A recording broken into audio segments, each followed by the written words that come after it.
Happy New Year, Van Heist! Let's get back into art. So this week we're going to try out a new method of drawing from a reference or a picture. We're going to try something known as grid drawing, and that's when you take a photograph that you want to essentially copy and you put a grid on top of it. Now you might know that a grid is a cluster of lines, some going down, some going across, kind of like a checkerboard. And using a grid can be a really great tool to make sure that the proportions and the scale of an artwork stay the same. Remember, a few weeks ago we were talking about caricatures and how a caricature can exaggerate some of the proportions in an image or a person's face.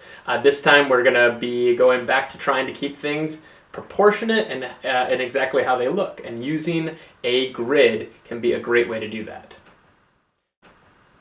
For this project, we're going to be looking at the artwork of Chuck Close. Now, Chuck Close is a portrait artist that does really large-scale portraits of people's faces, and in order to make pictures that big, he has to work from a photograph. So first he actually takes a photo of these people, and then he repaints it super duper large. He's able to do it while keeping the proportions all the same using a grid. So he'll actually put that checkerboard design on top of a photograph, and then he'll create a much bigger checkerboard design with the same number of squares.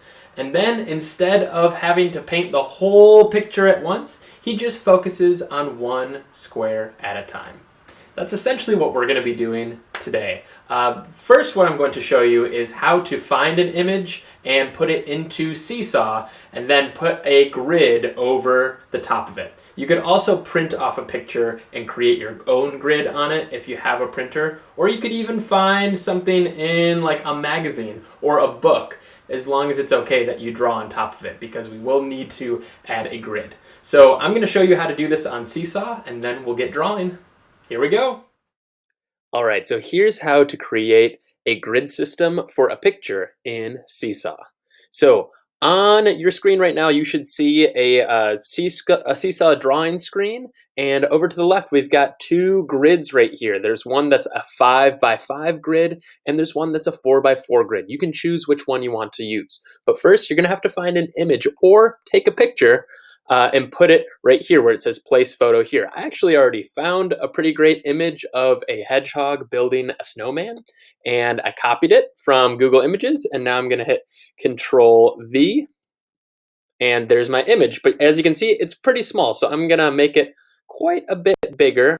All right, so here is my image. Now, the really important thing to remember, in order to get this grid on top of my picture, or one of these grids, I should say, I'm going to need to bring these grids to the front. I need to change their order, because right now it's this hedgehog picture that's in front of everything else. So I'm going to go down to my grid. Let's see. I want to do the 5x5 grid. I'm going to click those three little dots right here. And you'll see at the very top it says order. I want to bring my grid to the front. So I'll click bring to front. And let's see, did it work?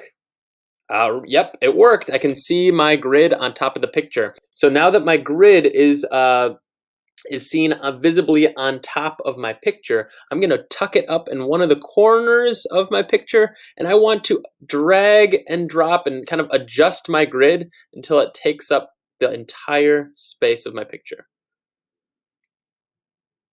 Now, if you don't have a square image, your grid might be a little bit longer or skinnier, something like that. As long as you replicate the grid on your paper to make it look as best as you can, like the grid that you've created on Seesaw, then it should be good. So now I've got my grid put over my picture, and I'm ready to start drawing. All right, so now that we have our photo and our grid set up, and we have it here for reference. For example, I've got my laptop right here, and I'm looking at my drawing with the grid over it. It's time to recreate that grid on a piece of paper. The easiest way to do that would be with a ruler. I'm gonna create just a simple one-to-one sort of grid recreation here, and I'm going to be using my ruler with inches on the side. If you don't have a ruler at home, you could also use just something straight. You know, sometimes I like to grab a magazine or a comic book and use that nice straight edge just to draw those lines straight. And if you're using something else, you might have to kind of guess where the squares should be. But since we have a ruler, I'm actually going to be using these little inch marks. So I'm going to kind of place this just sort of here or so, and I'm going to try my best to make a nice straight line all the way to the 5-inch mark, just about here. And I'm going to make a notch at all of those inch marks. So the 1-inch mark right here, 2-inch, 3-inch, 4-inch. Something kind of sort of like that. And now I'm going to flip my paper this way, and I want to do that same thing, only I want this line to go adjacent to my previous line. I'm going to do that this way and this way. All right, so I've got the beginning of my grid. Now it's time for the fun part. I need to connect these dots across and then these dots up and down.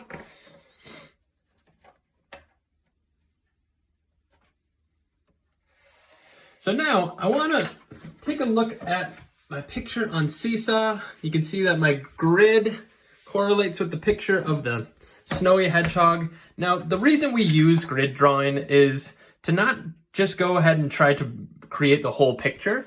What we want to do is just focus on one square at a time. So if I go right up here, it's the first row and first column in this little square. That's going to correspond with this square right here. So I'm just going to look at square 1A and I'm just focusing on what I'm seeing in there. It looks like I'm seeing some trees, a little bit of sky.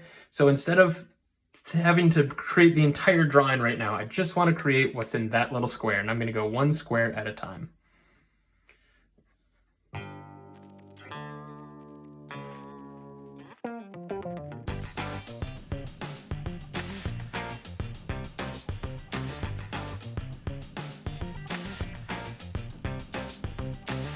All right, you can see that I got my first column done, and I'm not really focusing on making anything too dark. This is just a pencil sketch for this week, but you can already see I've got the shoulder and the side of the snowman sort of starting to appear. I'd put a little bit of detail in these areas because I was noticing there's a little variation in the snow value, but really I'm just going one square at a time.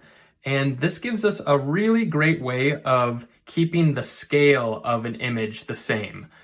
Sometimes if you were to try to just look at this picture and draw it just by looking at it, you might end up with things being kind of a funny size. This helps us keep the scale sort of the way it should be and prevents things from getting too big or too small.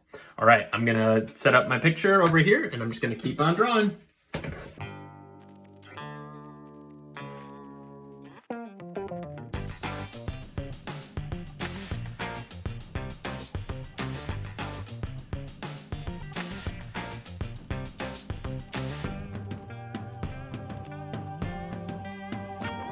All right, there it is, my grid drawing of a hedgehog building a snow person. So, as you can see, my recreation isn't perfect, but proportionately, I was able to enlarge the image just a little bit and keep things spaced out pretty much in the way that they are in the picture. I had some students ask me if they could print an image off and just create a grid on top of that. Yes, you absolutely can do that. If you don't have access to a printer, this is a great way to create a grid drawing. Next week, we're gonna add some value to this and some color and kind of see what we come up with, and we're gonna try to create a more finished artwork. Thanks so much for watching, and have fun creating your grid drawing. See you next time.